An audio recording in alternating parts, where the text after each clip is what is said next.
இயேசுவில் பிரியமானவர்களே, இயேசுவினுடைய போதனைகள் இன்றளவும்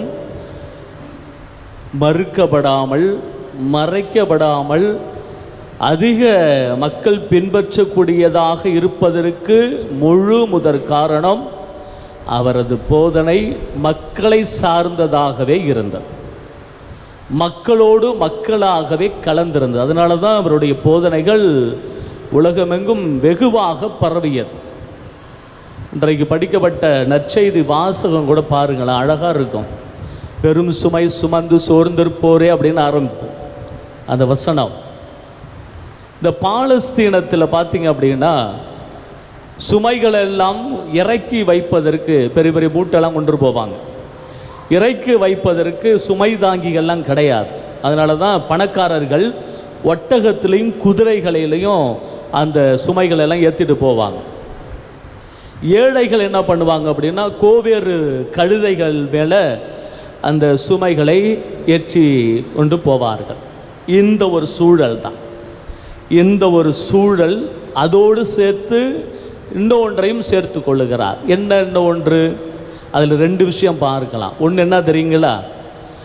யூதர்கள் என்ன பண்ணுவாங்க அப்படின்னா சட்டம் என்ற பெயரிலே மக்களை வாட்டி வதைக்கி பிழிந்தெடுத்தார்கள். அதனால் சட்டத்தை மையமாக மீட்புக்கான ஒரே வழி சட்டம் அப்படின்னு நினச்சாங்க. சட்டத்தை துளி கூட கடைபிடிக்கல அப்படின்னா உங்களுக்கு மீட்பு கிடையாது, தண்டனை அதிகமாக கொடுத்தாங்க. ஒரே ஒரு உதாரணம் உங்களுக்கு சொல்கிறேன் பாருங்களா. மோயிசனுடைய காலத்தில்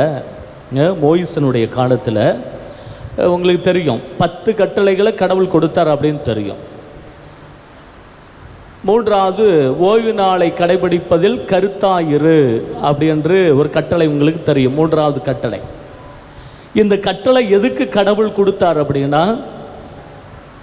அடிமைகளும் ஏழைகளும் கால்நடைகளும் அவங்கள ரொம்ப அந்த மக்கள் கொடுமைப்படுத்தினார்கள், ரொம்ப கொடுமைப்படுத்தினாங்க. அதுவும் குறிப்பாக இந்த அடிமைகளை கால்நடைகளுக்கு ஓய்வே கிடையாதுங்க. ரொம்ப கொடுமைப்படுத்துறது, ரொம்ப அவ்வளோ அடிமையாக வைத்திருப்பர். சரி, ஒரு நாளாவது இவர்களுக்கு ஓய்வு நாள் கொடுக்க வேண்டும் என்ற நோக்கத்திற்காகத்தான் இந்த ஓய்வு நாளை ஏற்படுத்துகிறார் கடவுள். அதனால தான் சட்டத்தில் 10 கட்டளைகளை பார்த்தீங்கன்னா ஒரு நாள் ஓய்வு நாள், ஓய்வு நாளை கடைபிடிப்பதில் கருத்தாயிரு, இந்த ஒரு நல்ல நோக்கத்திற்காக கொடுக்கப்பட்டது. இதை பாருங்களா, இந்த யூதர்கள் என்ன பண்ணுறாங்க அப்படின்னா அந்த சட்டத்தை எப்படிலாம் மாற்றி வச்சுருக்காங்க அப்படின்னு தெரியும்.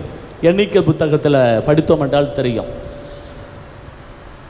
இந்த நோக்கத்திற்காக ஓய்வு நாள் கொடுக்கப்பட்டது.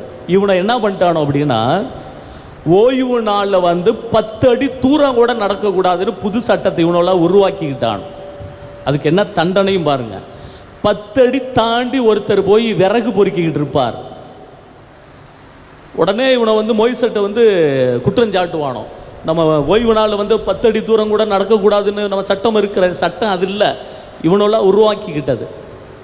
ஆனால் பாருங்கள், ஒருத்தவன் நம்ம பாளையத்திற்கு வெளியே விறகு பொறுக்கி கொண்டு இருக்கிறான் அப்படின்னு உடனே சட்டத்தின்படி என்ன பண்ணுறாங்க அப்படின்னா அவரை இன்னும் வெளியே அழைச்சிட்டு போய் கல்லால் எரிஞ்சு கொள்கிறாங்க. இப்படிப்பட்ட ஒரு சூழல் தான் அங்கே நிலவி கொண்டு இருக்கிறது. ஒன்று. 2வது என்ன தெரியுங்களா? இந்த பாலஸ்தீனர்கள் உரோமையர்களுக்கு கீழே அடிமையாக இருக்கிறாங்க. நம்ம எப்படி ஆங்கிலேயர்களுக்கு கீழே நம்ம அடிமையாக இருந்தது போன்று ரோமையருக்கு கீழே பாலஸ்தீனர்கள் இவர்கள் அடிமையாக இருக்கிறாங்க. அதனால தான் நிறைய வரி வசூல் வேட்டை பயங்கரமாக நடக்கிறது. அதனால தான் யூதர்களுக்கு வரி வசூல் யாரெல்லாம் பண்ணுறாலும் பிடிக்காது. வரி வசூல் வேட்டை அதிகமாக நடக்குது. அது துளி கூட பிடிக்கல. ஒரு பக்கம் மதம் என்ற பெயரில் சட்டம் என்ற பெயரில் மக்களை அடிமைப்படுத்துகிறார்கள், சுமைகளை தாங்குகிறார்கள். மறுபக்கம் அரசாங்கம் வரி வசூலுங்கிற பேரில் அடிமைகளாக சுமைகளை தள்ளுகிறார்கள். இந்த ஒரு சூழலில் தான் மக்கள் வாடி வதங்கி இருக்கின்ற அந்த சூழலில் தான் அழகாக சொல்லுகிறார் ஆண்டவர், பெரும் சுமை சுமந்து. பார்த்தீங்களா, இதற்கு எவ்வளவு பின்புலம் இருக்கிறது என்று உங்களுக்கு தெரியும். இதன் அடிப்படையில் தான் ஆண்டவர் அழகாக சொல்லுகிறார், பெரும் சுமை சுமந்து சோர்ந்திருப்போர் எல்லோரும் என்னிடம் வாருங்கள், என் சுமை எளிதாயுள்ளது, என் நுகம் உங்களை அழுத்தாது, நான் கனிவும் மன தாழ்மையும் உடையவன். இயேசு வேற லெவலுங்க. அவரை மாறி இந்த உலகத்தில் ஒரு ஜீவன் கூட இருந்ததே இல்லைன்னு அப்படி சொல்ல முடியுங்க. ஏன்னா அவருடைய போதனைகள் மக்களை சார்ந்ததாகவே இருக்கும். அன்பார்ந்த சகோதர சகோதரிகளே, அன்னையனுடைய ஆலயத்திற்கு வந்திருக்கிறீர்கள்.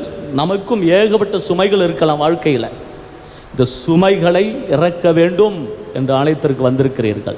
நிச்சயமாக அந்த ஒரு ஜீவனால் மட்டும்தான் நம்மிடத்தில் இருக்க இந்த சுமைகளை நீக்கிவிட முடியும். இயேசுவை நமது வாழ்க்கையிலே அழகாக இறுக்கமாக பற்றி பிடித்து கொண்டால் நமது சுமை எளிதாகிவிடும் என்ற ஒரு சிந்தனையோடு தொடர்ந்து திருப்பலியில் வேண்டிக் கொள்வோம். ஆமென்.